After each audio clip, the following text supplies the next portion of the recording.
necessarily. Because there are many questions to which the answer yes and no is alike false. Let's say I've got to go and I'm saying you can only answer yes and no. You're not even prepared to play a little game with me.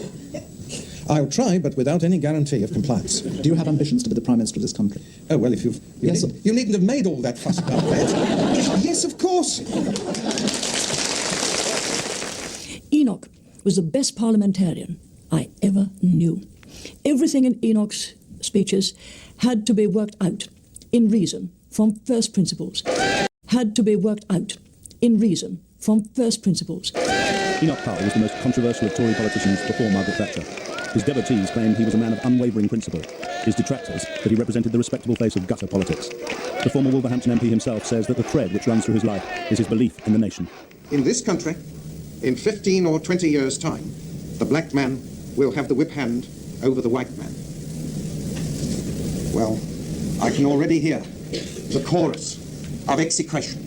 How dare I say such a horrible thing? How dare I stir up trouble and inflame feelings by repeating such a conversation? My answer is that I do not have the right not to do so. The flag of racialism, which has been hoisted. My answer, well, I can already hear the chorus of execration. How dare I say such a horrible thing?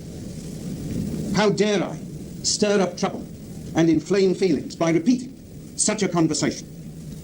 My answer is that I do not have the right not to do so. The flag of racialism, which has been hoisted in Wolverhampton, is beginning to look like the one that fluttered 25 years ago over Dachau and Belsen. Powell became the target for demonstrators after his rivers of blood speech in Birmingham, but attitudes towards him traversed normal party lines. Although a high Tory, he won the plaudits of many traditional Labour voters, like the London Dockers. I think the Dockers sang, Enoch here, Enoch there, we want Enoch everywhere. That could serve as the text for that cartoon.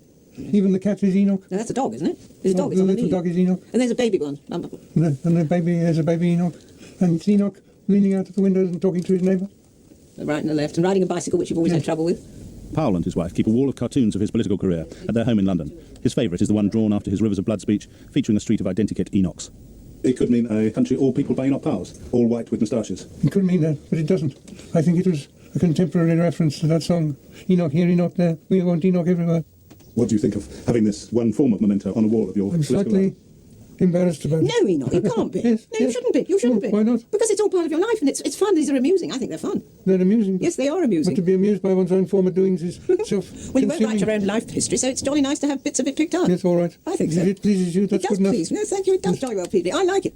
Pamela Powell remains her husband's History, so it's jolly nice to have bits of it picked up. Yes, all right. I think so. If it pleases you, that's it does good enough. please. No, thank you. It does jolly well please me. I like it. Pamela Powell remains her husband's most loyal supporter. She says she's come to expect having their lives turned upside down every few years, for Powell has spent a lifetime provoking controversy. He'd been born in a thunderstorm in Birmingham in 1912. His parents were both school teachers. The young John Enoch Powell was so precocious that he was nicknamed... When you drank water this morning, was it clean? Which my grandfather had shot. Powell has spent a lifetime provoking controversy. He'd been born in a thunderstorm in Birmingham in 1912. His parents were both school teachers. The young John Enoch Powell was so precocious that he was nicknamed the Professor. There were stuffed birds which my grandfather had shot, displayed in the home where I grew up. And I used to stand on a chair and tell visitors what their names were and give a brief description of each bird. It was on that occasion that I was called the Professor. How old were you then? 3. 3? 3. He won a scholarship to King Edward's Grammar School, Birmingham, where he... On that occasion that I was called the Professor. How old were you then? 3. 3? 3. He won a scholarship to King Edward's Grammar School, Birmingham, where he was known as Scowly Powley. He established himself as brilliant at Greek and Latin. A contemporary at school was Christopher Evans. He was fiendishly clever, and we were all rather frightened of him, as I think were some of his masters, actually. He was so good, and rather knew it, I think, you know. And my memory of him is of a rather pale, slightly stooping boy with head thrust forward, rather intense look and serious look in his face. He was a loner, complete loner. I wasn't different from other children. I was just as naughty. I was just as wicked and malevolent. Really? Yes. What sort of things did you do? I hesitate to remember the depredations which I hoped to commit upon the rolling stock of the Midland Railway Company as we travelled to and from King Edward's, Birmingham. What sort of thing did you do? Well, I have been known to unscrew the luggage rack in the compartment so that this could be thrown out during the tunnels. So you were an early sort of soccer... I was an early delinquent. Powell went as a classic scholar to Trinity College, Cambridge, the finishing school for future Soviet spies and Tory cabinet ministers, but he was too busy for extramural activities. As an undergraduate, I got up at 5. I knew nothing else to do but to work. I didn't keep a fire in my room. I worked in an overcoat with my feet in a blanket. Because I thought that more conducive to mental effort. Whether it is so or not, I don't know, but I did it. And I had my door sported with the outer door closed, indicating strangers not wanted. I was at Cambridge and thought I ought to call on Powell, and I said, "Hello, Powell, would you like to come to tea?" "No," he said. Well, I'd never met this before. So to recover my composure, I walked to the mantelpiece and leant on the mantelpiece, took out a cigarette, and he said, "Would you mind not smoking?" And so I left. I had no social life as an undergraduate. And what about as far as women were concerned? They didn't exist. But you must have seen women at Cambridge. Yes, I noticed them. What did you think of them? I wondered what they were doing there. But surely... Because I didn't think they would approach advanced learning in the same mood or manner as a man would. Why did you think that? Because the analytical faculty is underdeveloped in women. Although he claims he knew no women there, at Cambridge Powell wrote his first book of poems, some of them highly erotic, which revealed the intensity of feelings beneath the ascetic facade. I did not speak, but when I saw you turn and cross your right leg on your left and fold your hands across your knee, I felt a flow of white-hot lava seething up the old volcano shaft. That self-same attitude, though not of yours, it was which long ago fired me, an innocent, unknowing boy, and led me on to sin and on to learn and onwards to the very fount of woe. Oh, that's a perfect love poem, isn't it? That's what it seems to me, but who was it written to? It wasn't written to anybody. It was written as an exercise. Was a work of the imagination? A work of the imagination. When he was 25, Powell flew to Australia. He'd become Professor of Greek at Sydney University. There, his feelings of British nationalism grew as he became convinced that war was inevitable. His poems show he welcomed the prospect of dying fighting for his country, although he believed the Nazis would win the war. I felt I could hear the German divisions marching across Europe, and I could hear this drumming coming through the earth and just coming up again in Australia where no one else could hear. Powell volunteered when war began and says he spent the happiest time of his life as a private soldier in the Royal Warwickshire Regiment. But he had high military ambitions and was soon to rise with record speed through the ranks. The army had quickly spotted Powell's intellectual and linguistic talents, and he was sent for training as an intelligence officer. A fellow cadet at Aldershot was a young fashion couturier who was to become a lifelong friend and the Queen's dress designer. We were a motley crew, and Enoch Powell was there. Didn't play a great part in the sort of boisterous evenings, boozing a bit and so on, which obviously young officer cadets did. He was conspicuous by lying on his bed most of the time reading, and it turned out when you asked him about, what you're reading, he said, "Oh, well, I'm reading the Bible," and he said, "If it sounds funny, I'll tell you that it's even funnier because it's in Greek." And he was popular, but we sort of took him as a bit of a nutcase, I suppose. Did you get on with Hardy? Yes, I got on well with him. You don't seem terribly similar characters. Similar characters don't generally like one another. What did you find attractive about Hardy Amos then? If I say his gaiety, that mustn't be misunderstood. His joie de vivre. Right, let's say joie de vivre. Powell was sent to work as an intelligence officer with the 8th Army in North Africa. His task was to get inside the mind of the German Army Commander General Rommel by deploying his professional skills as a textual critic. The secret signals sent by Rommel's Africa Corps were all being intercepted by the British. And though Rommel was known as the Desert Fox, Professor Powell came to understand more about the General's plans than anyone else in the British Army. After the British victory at Alamein, Powell was to become the only private soldier throughout the war to reach the rank of brigadier. He was posted to India and slept his first night on Delhi railway station. When I woke up, I discovered I'd fallen in love with India. The smells, the sights, everything. And from that moment onwards, I dedicated myself to learning about India. The Indians and the British dreamt a dream, and they dreamt it together, and they still dream it. If an Indian and an Englishman meet today, they say, "Let's go over in that corner and dream our dream together." I dedicated myself to learning about India. The Indians and the British dreamt a dream, and they dreamt it together, and they still dream it. If an Indian and an Englishman meet today, they say, "Let's go over in that corner and dream our dream together." There's this link, this natural attraction between India and Britain. Inexplicable, a weird thing. The smells, the sights, everything. And from that moment onwards, I dedicated myself to learning about India. The Indians and the British dreamt a dream, and they dreamt it together, and they still dream it. If an Indian and an Englishman meet today, they say, "Let's go over in that corner and dream our dream together." There's this link, this natural attraction between India and Britain. Inexplicable, a weird thing. Enoch Powell's own Anglo-Indian dream was not one of equality, but of continued British rule. Not for the only time in his life, he was passionately attaching himself to a lost cause. While it was clear to the rest of the world that the Raj was fast coming to an end, Brigadier Powell now set himself a forlorn career ambition. The greatest position that a man could occupy in the service of the British Crown was as Viceroy of India.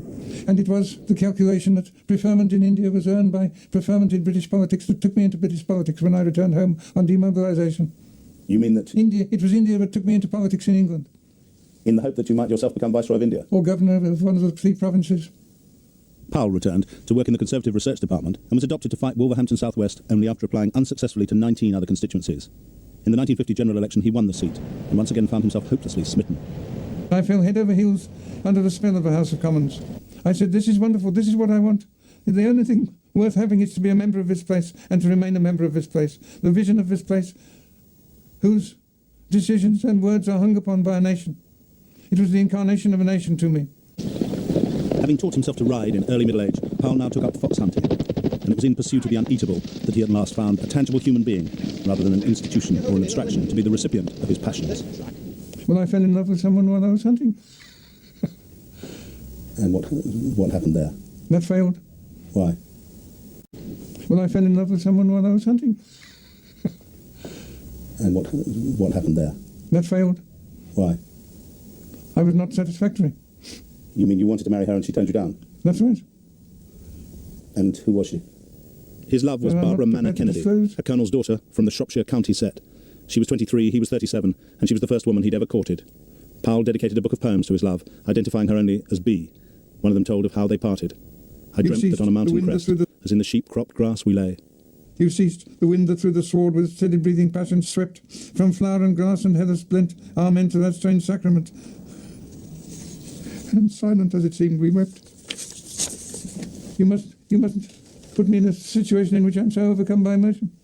Old emotion, but resummoned by the poetry written under the spell of that emotion.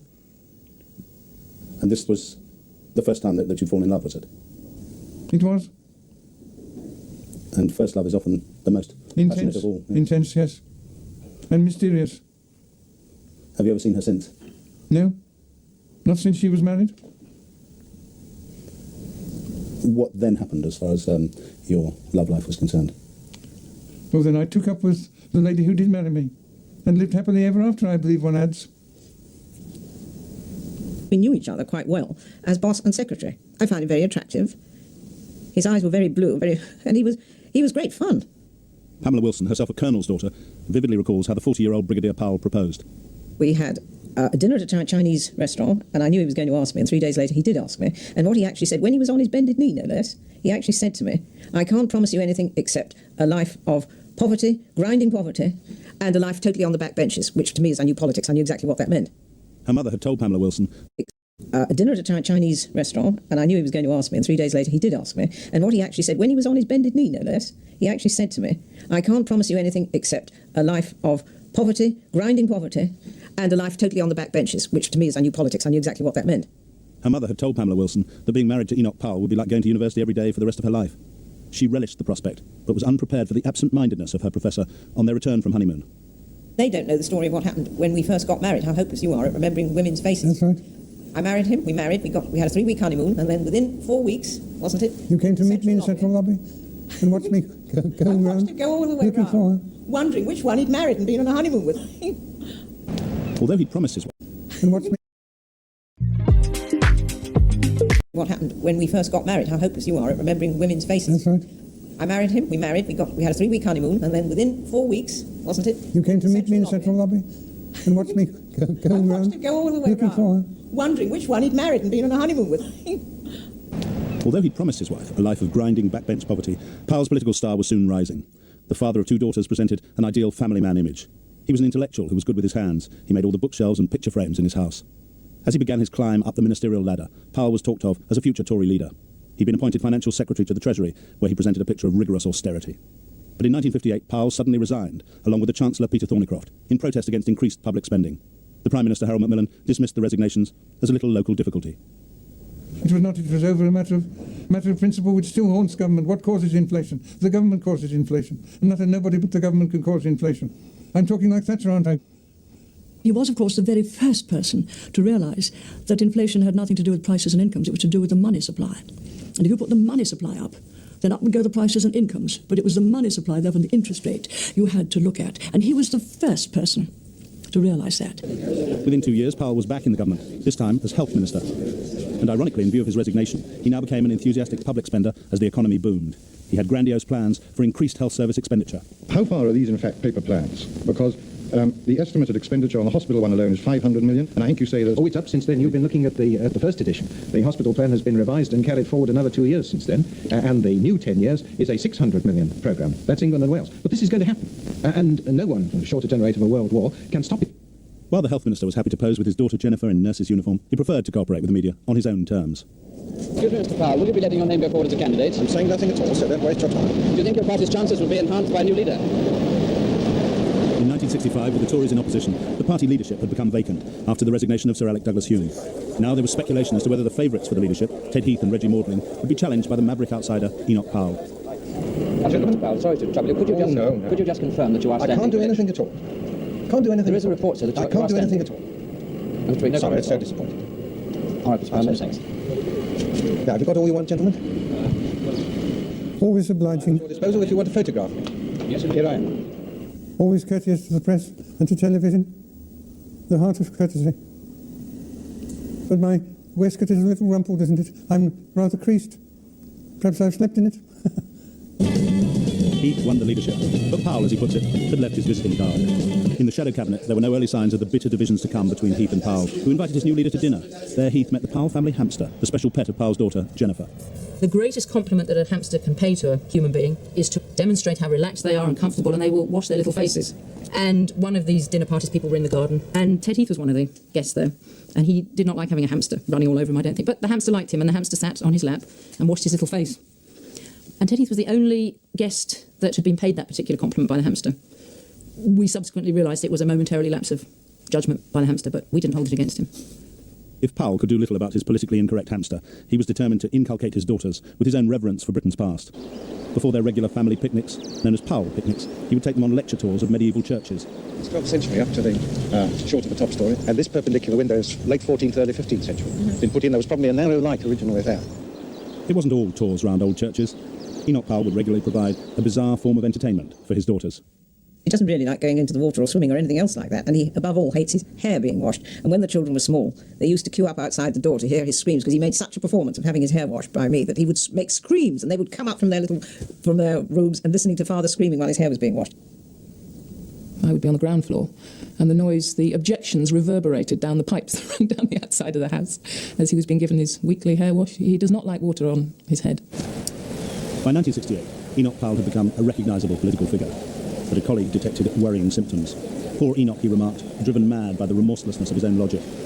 Powell was now developing an ideology markedly to the right of Ted Heath's, above all on the taboo subject of race. Powell was alarmed at what he saw as the dangers of coloured immigration to the British nation. His views seemed to contrast sharply with his professed love for India. India is India, and England is England.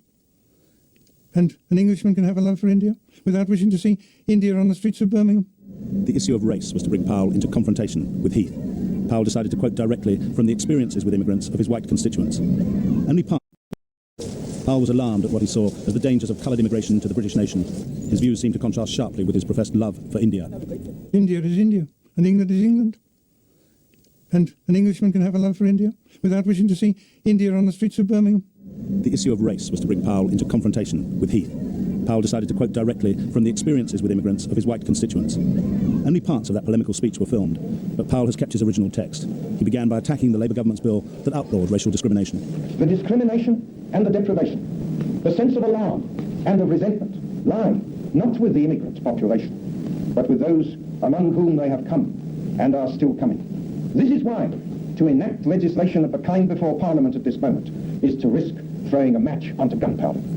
Powell quoted a letter he said he'd received about an elderly widow living in Wolverhampton, the only white resident left in her street. He quoted from the letter, "She's becoming afraid to go out. Windows are broken. She finds excreta pushed through her letterbox. When she goes to the shop, she's followed by children, charming, wide-grinning pickaninnies. They cannot speak English, but one word they know, racialist, they chant." Those whom the gods wish to destroy, they first make mad. We must be mad, literally mad as a nation, to be permitted the annual inflow of some 50,000 dependents who are, for the most part, the material of the future growth of the immigrant-descended population. It is like watching a nation busily engaged in heaping up its own funeral pyre.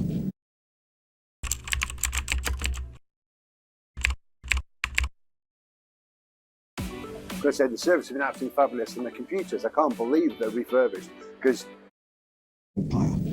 Powell ended the speech with a quote from Virgil translated from Latin. As I look ahead, I'm filled with foreboding. Like the Roman, I seem to see the river Tiber foaming with much blood. It was that line, not filmed at the time, which gave the speech its Rivers of Blood title. As the storm broke in the press, the Times condemned it as an evil speech, and there were growing demands for Ted Heath to sack Powell from the shadow cabinet. I remember Ted ringing me up on Sunday morning because it was all over the Sunday papers, saying Enoch must go. And I said, look, I would just wait and just read the whole speech and just think about it for a few days. No, he must go. Everyone says he must go, and I gathered later there would have been resignations from Shadow Cabinet if Enoch hadn't gone. I thought it was a conclusion jumped to far too rapidly if you looked at the logic and reason in his speech. I dismissed Mr. Powell from the Shadow Cabinet because I believed that his speech was inflammatory and liable to damage race relations in this country. I am determined to do everything I can to prevent racial problems developing into civil strife. And this means that these questions must be treated with moderation and with toleration. He ran away, was alarmed. He was frightened out of his wits. By what you had said? By the outcry. I'd said the same thing over and over again in previous speeches, but he was alarmed by the outcry and scenting danger, ran for cover. In fact, Powell had never made a speech so explicit before, and there was now a groundswell of support for him from seemingly unlikely quarters. Oh, they do still? The London dockers had demanded his reinstatement, and the Smithfield meat porters marched on Parliament with a petition. There's 2,026 signatures there to say that Mr. Enoch's right, that we have the right to say who we like and who we don't like. This is not a racial problem. All we say is that we've got enough immigrants into the country and that no more should be allowed in. Nobody had any idea of the effect that it would have. It touched the spring, a spring which vibrated in the hearts of millions of people in this country. 2,000 signatures in 2 days. The Liberty Press, 88% of Slough people say they support Enoch Powell. 88% Slough people. As Powell's fans besieged his Belgravia home, his 11-year-old daughter Susan kept a diary of events. It was all very exciting as a child. The police were there, and in my diary I refer to the letters that arrived, and we used to have our own Royal Mail van purely for Daddy, bringing sacks and sacks of letters. And on the Thursday, the 23rd of April, for example, we'd already had 23,000 letters. The next day there were 50,000, and I remember sitting around the dining room table along with other friends just slitting letters. They just piled up, and this was incredible. The great majority of the letters to Powell were in his favour. Enoch, we've never seen through these since that, God knows how long ago it was. Do you remember these things? Yes, we read through the whole 45. We read through the whole 45, or what was more than that. Don't you remember it was more than that? Then people say that it wasn't a natural thing, and here we have these letters. We all admire you for your great courage. I'm also writing to Mr. Edward Heath. I bet he got a lot. I joke, he'd be getting a lot. I'm certain that the present setback in your political career would have been worthwhile. The persistent theme of the letters from all over the country was that Britain was being changed in ways the writers disliked and feared, without any consultation. Read there. Thank God at last someone had spoken for the whole people of England. For the white people of Who England. gave up their freedom to fight in 2 world wars to enable their children to live a better life. Did we go through the day and night terror of doodlebugs, incendiary bombs and bombing, so that these hordes of black locusts might come here and buy the homes we have known for years and make our lives unbearable? Immigration! No! Repatriation! Yes! Powell had become a hero of the National Front. As the only mainstream senior politician to voice sentiments normally confined to the back streets, but the speech aroused fear and anger among blacks and Asians. A schoolboy at the time, later himself to become an MP, recalls the day after the Rivers of Blood speech. I was one of those wide-eyed, grinning pickaninnies that he saw fit to quote in a letter, and that was hurtful, of course. For the first time in the country of my birth, and the country of which I'm proud to say I belong, I was shouted at and spat at and abused in the streets for the first time ever the day after that. So, of course, I remember it. I take it as true since he says so. I accept it as truth. But it only revealed the underlying tensions. But can you see that the language that you quoted in your speech was itself inflammatory and could be used by people who were racialists against black people in this country? What's wrong with racism? Racism is the basis of a nationality. It's the basis of his nationality. What's wrong? But it only revealed the underlying tensions. But can you see that the language that you quoted in your speech was itself inflammatory and could be used by people who were racialists against black people in this country? What's wrong with racism? Racism is the basis of a nationality. It's the basis of his nationality.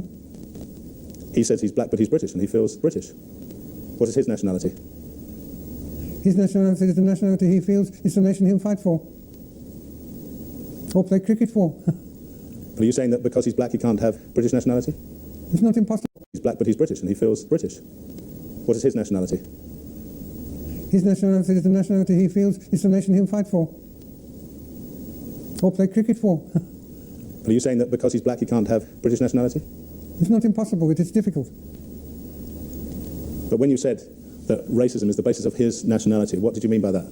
Nations are, upon the whole, united by identity with one another, the self-identification of our citizens, and that's normally due to similarities which we regard as racial similarities.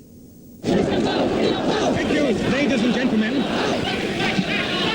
for your intelligent reception and for your demonstration of the academic principle of freedom of speech. Powell's visits to universities across the country were now regularly disrupted. He aroused stronger feelings both pro and anti than any other politician of his time. Of the intellect, through argument and through freedom, we can give and receive reason. Thank you. One student who never joined the protest, he was sought to keep quiet about the identity of her father, was Powell's daughter Jennifer. Inside me, I used to feel quite sick when I knew that he was going to be speaking about immigration, because I just hated what I knew I would read in the papers and the headlines and what I might see on the television. It would make my stomach churn. Powell's the one they should arrest. He's the one who's broken the law. And I would not attack or defend his decision to use whatever language he used. That's his business. It's not my business. The reasons I wished he wouldn't do things that would give people ammunition to say these horrible things about him was because I couldn't bear people saying horrible things about my precious father. The best-selling standing air conditioner fan at John Lewis is... Conferences, Powell now became the darling of the party's right-wing activists. But his leader, who declined to take part in this programme, was not impressed. Too often today, people are ready to tell us, this is not possible, that is not possible. I say, whatever the true interest of our country calls for is always possible. Powell reached parts of the Tory party which Ted Heath could never reach. And Powell was now staking his claim for Heath's job. In the 1970 general election, he again inflamed feelings with a series of speeches far to the right of Ted Heath. This is Enoch Powell. Enoch Powell has emerged, in some senses, as the real leader of the Conservative Party in this campaign. But for those who doubt this, the final proof of Powell's power is that Heath dare not attack him publicly, even when he says things that disgust decent Conservatives. Well, Mr. Powell is officially... Dare not attack him publicly. This is Enoch Powell. 1970 general election, he again inflamed feelings with a series of speeches far to the right of Ted Heath. This is Enoch Powell. Enoch Powell has emerged, in some senses, as the real leader of the Conservative Party in this campaign. But for those who doubt this, the final proof of Powell's power is that Heath dare not attack him publicly, even when he says things that disgust decent Conservatives. Well, Mr. Powell is officially accepted Conservative candidate. He's been chosen by his Conservative Association. And like all Conservative candidates, I want to see them elected. Heath won the election, but ironically Powell had helped put him in. The swing to the Tories was higher in Powell's heartland of the West Midlands than anywhere else. But Heath's victory grievously disappointed Powell, who, according to friends, sat with his head in his hands for days. There are situations in which one is foreseeably more advantaged by one's party losing than by it winning. That was one. So you were dejected when the Conservatives won in 1970? It sealed my exile. Because you could see that Heath in 1970 had become Prime Minister, whereas if the Conservatives had lost in 1970, there was a chance for you becoming party leader. Fluid again. The cartoonist depicted Powell waiting like a British General de Gaulle in exile at Wolverhampton-les-Deux-Églises for the call to lead his nation. But Powell was no idle exile. Good morning. Good morning, sir. Yes. He sought to get over his ideas and build up his Église for the call to lead his nation. But Powell was no idle exile. Good morning. Good morning, sir. Yes. He sought to get over his ideas and build up his image in every way he could. Is your husband? And you could put with love from under that. Yes, I could, but I shan't. I say this is marvellous television, isn't it? The desk is over there. He accepted a string of invitations to speak on the Tory rubber chicken circuit across the country. You are aware, are you not, that I'm opening a garden party? Yes. On the Saturday afternoon. Hat, dress, there's a ladies' luncheon. There's a YC wine and cheese. There's a tea club. There's a wine and beer. One hat for the wine, one for the beer. No. And there's a ward supper. Now, will you kindly tell me how many hats and how many suitcases that represents? Because that's what's got to go into the car. As the Tory government ran into mounting political trouble, Powell became the Prime Minister's bête noire. He was forever deriding Heath's economic U-turns. As a preacher of Tory fundamentalism, Powell had a secret female admirer within the cabinet, both for what he had to say and for the way he would say it. He spoke in a way with his whole body. If he wanted to emphasise a point, you would see his hands going. And his eyes were powerful. And his voice was much more powerful in those days than it is now. So this combination of impeccable and implacable reason from first principles applied to whatever was the debate in hand. I'm always nervous before a big speech. You can't make a big speech unless you are nervous. Nerves is part of the act. Did you seek to build up attention in yourself? I think someone told me that you would like to make a speech on a full bladder. Well, you shouldn't be at ease. You shouldn't be relaxed. And if you need to clear your bladder in order to relax, you should refrain if possible. You should be tense. You don't tax a loss. You only tax a profit. You raise more, the more profit there is to tax. We all live on the profits of British industry. It's a truism. And those people have been gravely misled who imagine that there's one set of people, remote people, somewhere over there, who live on profits, but the rest of us don't. We all do. We are all in this together. And the future of all of us is bound up with the future of free British industry. It was Europe that was to cause the final break between Heath and Powell. Ted Heath's application for Britain to join the common market aroused Powell's nationalistic feelings, even though, ironically, Powell had himself once been a pro-marketeer like Heath. Je suis convaincu que nous vivons un moment historique, comparable à celui d'il y a 20 ans. As the anti-marketeers marched on number 10, Powell prophesied that our entry into Europe would never happen, and the bill to take us in would be defeated. I would have done anything to prevent the Conservative Party from passing that bill. I did all I could. I voted in the lobby against it 106 times. Did you not feel any loyalty to the Conservative government? My first loyalty is to the people of this country. And I thought they were being deprived behind their backs of something which I believed they valued and still believe they do, their self-government through Parliament. In February 1974, Powell suddenly announced he would not be standing in the general election, and he compounded the shock by calling on all anti-marketeers to vote Labour because the party was proposing a referendum on our membership. And at a packed anti-market meeting on the eve of the general election, Powell denied he was betraying the Tory party. He told his audience he didn't need any lessons in political consistency from Ted Heath. Now, there are a lot of people about whom it behoves to be very cautious in accusing their political opponents of past or prospective U-turns. He told his audience he didn't need any lessons in political consistency from Ted Heath. Now, there are a lot of people about whom it behoves to be very cautious in accusing their political opponents of past or prospective U-turns.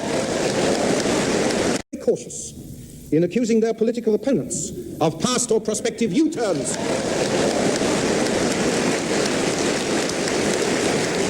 So the elector, let us admit, Judas was paid.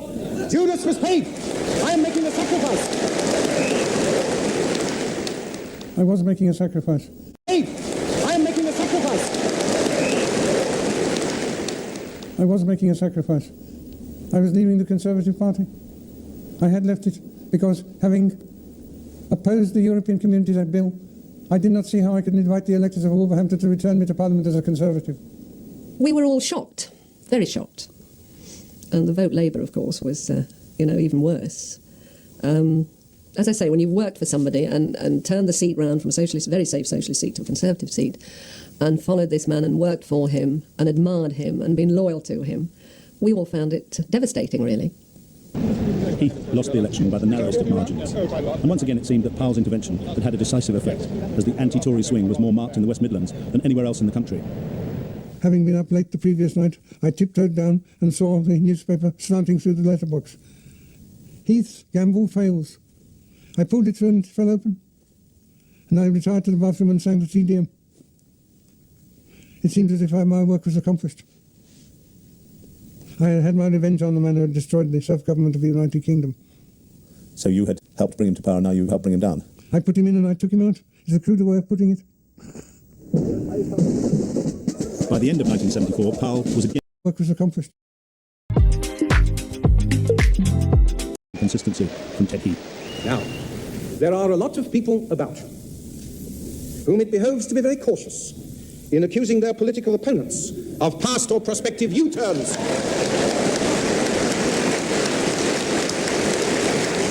So the elector, let us admit, Judas was paid. Judas was paid. I am making a sacrifice.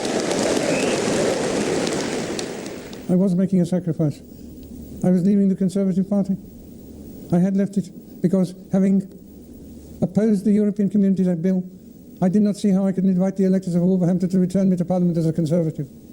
We were all shocked, very shocked. And the vote Labour, of course, was, even worse. As I say, when you've worked for somebody and turned the seat round from a socialist, very safe socialist seat to a Conservative seat, and followed this man and worked for him and admired him and been loyal to him, we all found it devastating, really.